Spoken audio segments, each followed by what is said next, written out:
Yan, good afternoon. Good afternoon mga idol. Nandito tayo ngayon sa lugar ng Cavite, dito sa malapit sa bahay ng aking pamangkin. Itong lugar na to mga idol, ayan, iikot ko, papakita ko sa inyo. Pinupugaran to ng mga elemento. Oo. At kaya naman ako napadpad dito.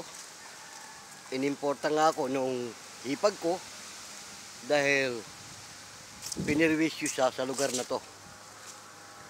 Oo. Pinirwisyo siya at hindi siya halos pinapatulog. Kaya naman mga idol, dumayo ako sa lugar na to para bakbakin sila. Ayan o, kita niyo yung mga puno na yan mga idol. Ayan o. O. Kita niyo yan. Ito. Yan. Puno yan. Mga idol, ito, nasa 500 mahigit square meter ito. Oo, kulang-kulang 1,000 square meter itong area na to. Napakalawak ito. Kaya nga, nung mapadpad ang mga elemento sa lugar na to, nakusunadahan nila, nagustuhan nila ang lugar na ito at namahay na sila dito. Kaso ang mabigat, nakikipamahay lang sila rito galing sa kanilang mundo. Sila pa itong malakas mamirwisyo. Kaya naman, siguro panahon na para bulabugin sila. Ayun. Swerte mga idol, mga hindi inabot, nakalayas. Pero lahat ng inabot sigurado seplak. Alam niyo mga idol, yung mga yan, malalakas lang ang loob niyan sa mga taong walang kakayahan. Pero pag tulad natin na marunong, wala yan.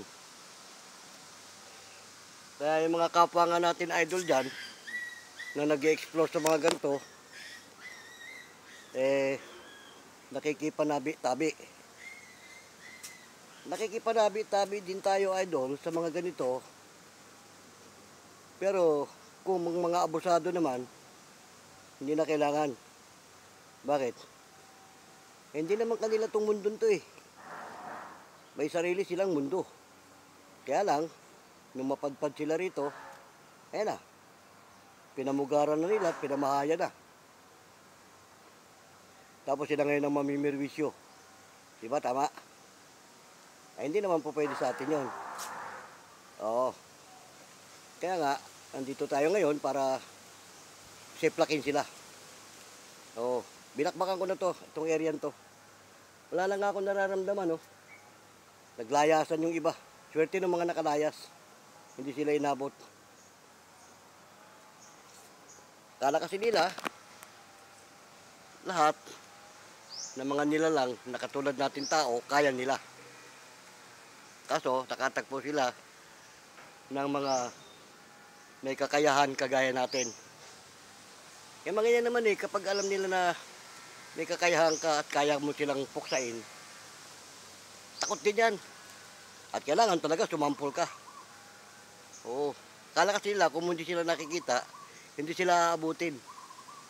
Mga idol, tandaan nyo, kapag ginamitan nyo ng spreketek, yan lugar na pinupuntahan nyo, lahat nang aabutin yan, kahit di mo nakikita.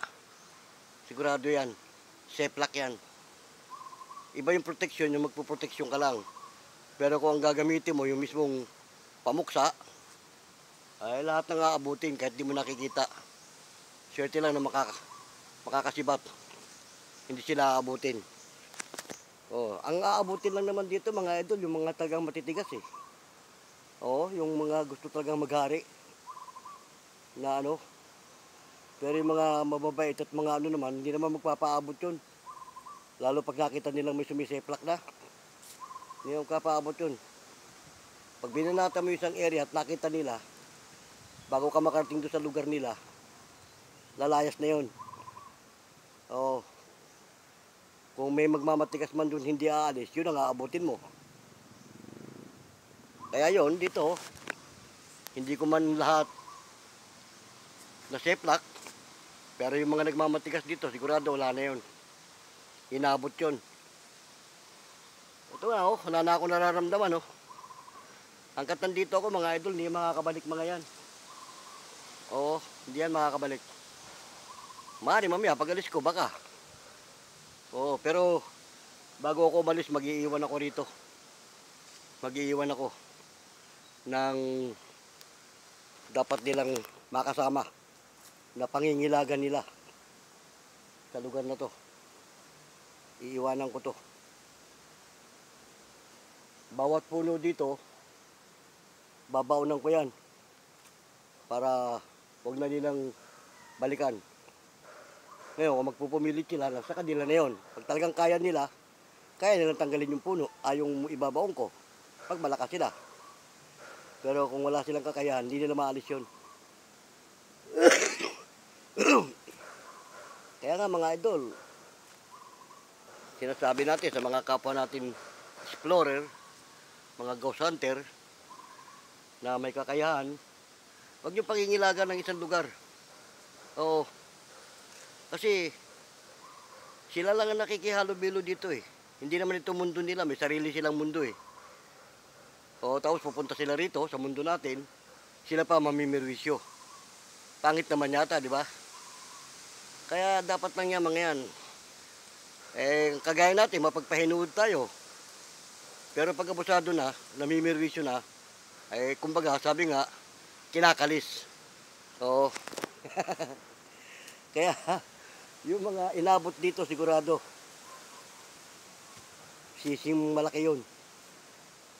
At yung mga hindi inabot na nakakita sa pangyayari, siguro naman madadala na yun na mamirwisyo.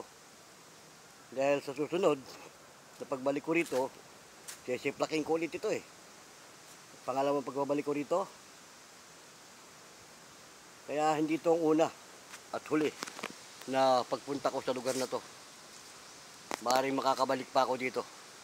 Ayan mga idol lawak Puro puno yan Ayan Ayan mo, ikutin natin. Puro puno yan. Kaya gustong gusto nila itong lugar na to dahil nga sa lawak ng area malilim, tahimik. Yun.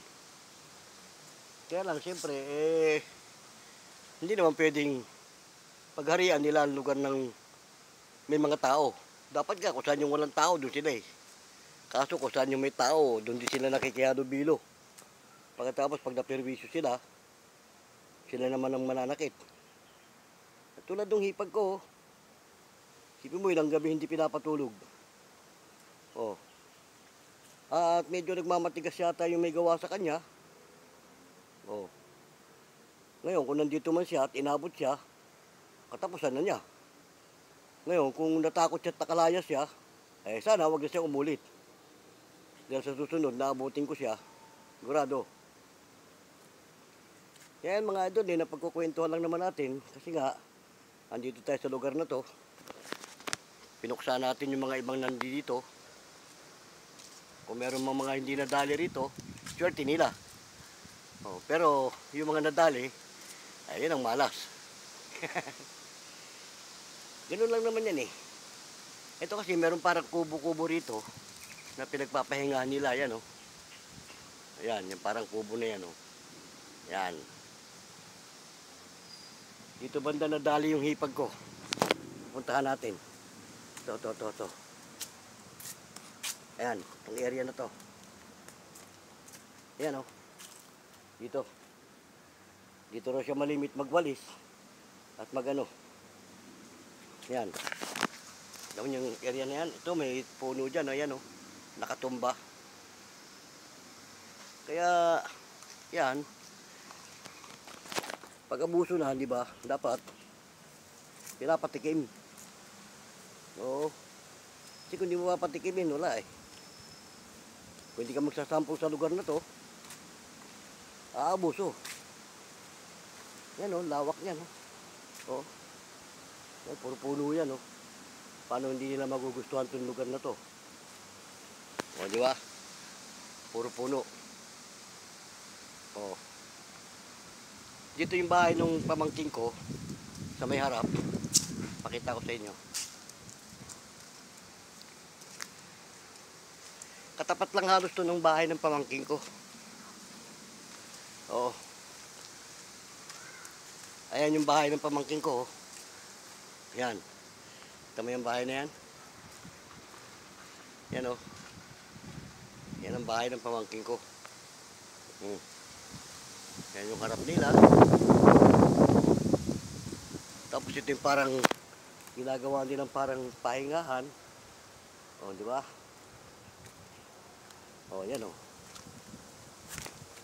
O. Ayan yung bahay ng pamangkin ko. Ayan. Kabuuan. Katapat lang halos eh. Kaya nga yung hipag ko, pagka wala siyang ginagawa, nagpupunta siya rito, nililinis niya tong area. Sabi nung pinsan ko, masukal daw dati dito.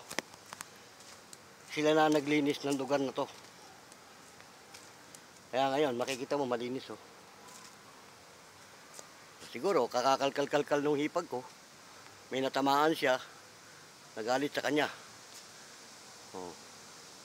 Eh kasi, hindi raw sabi nung pinsan ko, hindi raw marunong magpatabi-tabi yung hipag ko eh. Galit siguro sa kanya. O, di ba? Eh, kasi naman eh, dapat sila nakakakita sa mga kagaya natin. Pag nakita nila lang may mga tao na dapat sila na mismo ang umiwas, umalis. Oo. Dahil kung ako makakasagupan nila at hindi sila aalis, eh masisiplak sila. Di ba? Sigurado. Oo. Kaya lang, malas lang kasi ng mga walang alam, walang kakayahan. Yun. Pero pag mga kagaya natin may kakayahan, at hindi sila umiwas, kagaya ko, pag ako makakasagi sa kanila, eh siguradong pagsisisihan nila, nagpahara-hara sila sa harapan ko. Ah, di ba? Yun lang, kawawa lang kasi mga kapwa natin na walang alam sa mga gantong bagay. Ito, lawak ng lugar na yan, oh. Yan, binibidyohan ko tong area para makita rin ninyo. Oh. Di ba?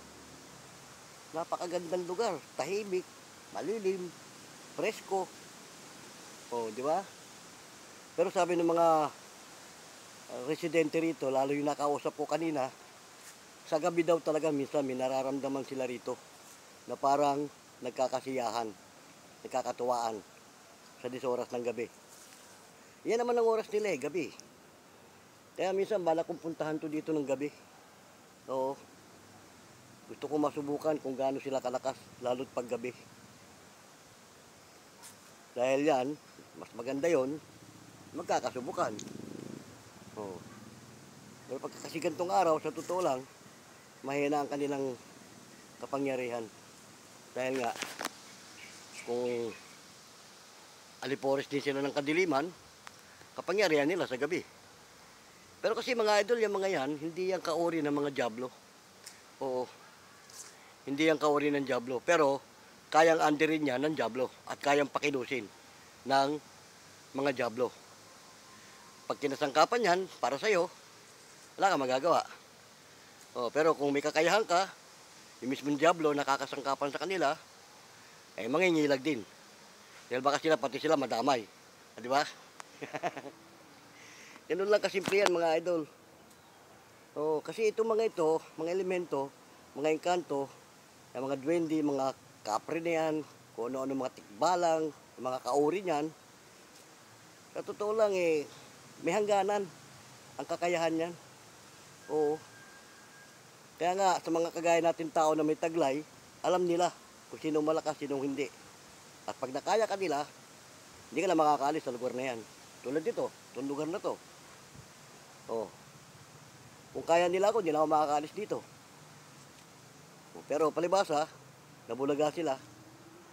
Oh, di ba? Ganun. Kaya mga yan hindi dapat kinakatakutan yan. Kasi lalong aabuso yan eh. Pag naramdaman kasi nila, natakot ka sa kanila, na parang pinapanginoon mo sila, aba, aabuso. O, di ba? Tama? Kasi itong mga ito, kaya nabanggit ko na hindi ito kaori ng mga dyablo kasi may sarili itong mundo.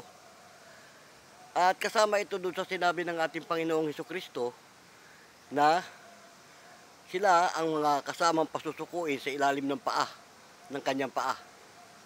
Oo, kasama to sa mga pasusukuin. Hindi kagaya ng dyablo. Ang dyablo hindi napapasukuin eh. Talagang nakataan na sila at nakatalaga na sila doon sa apoy na parusa. Ito mga ito, may mga ano pa to eh. Kumbaga, may mga pag-asa pa sila na hindi mapasama doon sa apoy. Kasi nga may sarili silang mundo eh. Kaya nga dapat itong mga to, huwag nang makikihalubilo sa mga tao. Huwag silang aalis doon sa sarili nilang mundo. Doon na lang sila. Kasi tayong mga tao, hindi naman pumupunta sa mundo nila para mambulabog. O, di ba? Para manggulo. Sila itong dumadayo dito. O. Kaya hindi tama na sila lang ang dadayo, sila pa mamimirwisyo. Dahil tayo, hindi naman tayo dumadayo sa kanila para mamirwisyo. Pag pinagharian nila ang isang lugar, akala nila kanila na. Kaya nga sinasabi ko malimit eh. Pag nakusunadahan yung lugar nyo at namahay na yan dyan, sa bandang huli kayo nang pipirwisyuin yan. At pag tumagal, kayo lalayas sa sarili nyong bahay. Bakit? Pipirwisyuin kayo eh. Di ba? Pero pag sa akin, peste ka, sino ka? Nakipamahay ka lang eh. Pipirwisyuin mo pa ako. Pupuksain kita. Kahit di kita nakikita, siguradong aabutin ka. Dahil ang kapangyarihan, walang tinutulos. Walang hindi nakikita ang kapangyarihan. Kapag ibinuga mo na yan at ginamit mo na yan, aabutin ang aabutin dyan. Yan mga idol, sana yung mga kasama natin mga kapwa Ghost Explorer, mga Ghost Hunter, alam nyo yung mga ganyang bagay. At pag yung kakatakutan, yung mga ganyan, mga abandonadong lugar, yan ang mga gusto nyo ng pagpugaran. O mga abandonadong bahay, building. Gusto nila yan eh. At kapag nandyan na sila, at may dyablo sa lugar na yan, kakasangkapanin na rin sila. Under ng dyablo yan. At wala silang magagawa sa dyablo. Mas higit ang kapangyarihan nung kaysa sa kanila. Diba? Kaya lang, pagka nakatagpo sila ng mga kagaya natin, ay hindi naman ubra. Diba? Paano salamat na marami at sa maikling sandali nitong ating kwentuhan, sinamahan nyo ako. Pero bago tayo maghiwa-hiwalay, shoutout nga pala sa ating lahat, sa mga kayo panig ng ating bansa naroon, mga idol, Mapa Luzon, Visayas, Mindanao, nawa ay nasa mabuti kayong kalagayan hanggang sa mga oras na ito. At hindi ko mabanggit isa-isa ang inyong mga pangalan, ay binabati ko kayo ng isang magandang hapon. Oo. Paano? Ito po muli, inyong lingkod, si Boyet. Pansamantalang nagpapaalam. Hanggang sa muli. Paalam!